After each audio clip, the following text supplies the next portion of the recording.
Now, the last session of the conference before the closing session, and I assume that some of you are rather exhausted by now. On the other hand, I'm watching I'm observing the watch, according to which we are already 20 minutes into the session. That is to say that we cut it short by 20 minutes, meaning that I'd like everybody to take the seats as rapidly as possible.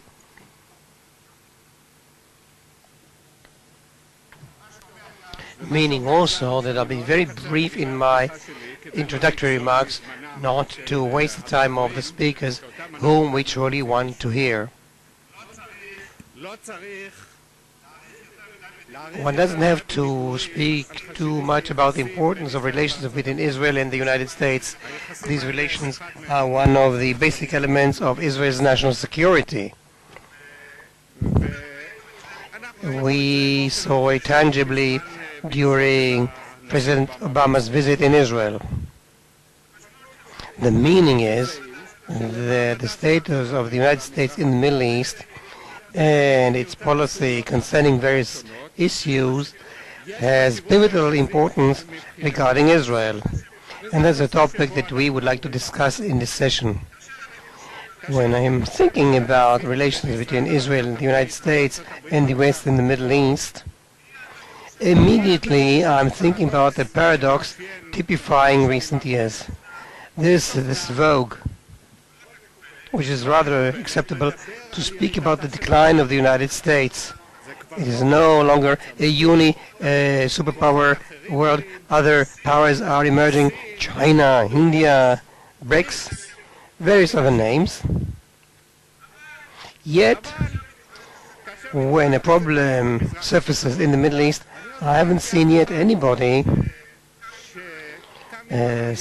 presenting the idea of approaching China with a request to solve the problem. Immediately we are addressing the United States.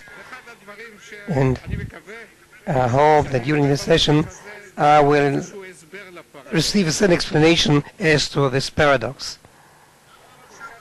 In the session, like the previous sessions, we shall follow the method of introducing a report prepared by a team managed by the Institute, headed by Dr.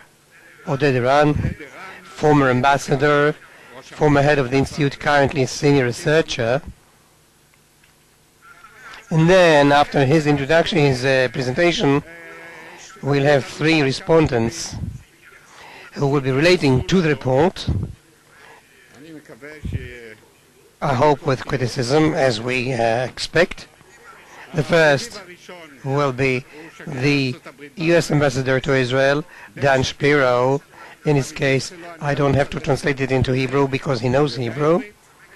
The second is David Sanger, chief Washington correspondent of the New York Times, and therefore he is well versed with every vicissitude.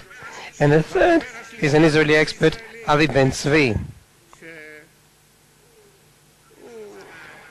I don't want to say that he's really the number one among the academicians in Israel in order not to offend others, but he surely is one of the major experts in the Israeli academic world with regard to the United States and its policy. Ambassador Oded Iran, the floor is yours. David, Dan, and Professor Ben-Tzvi.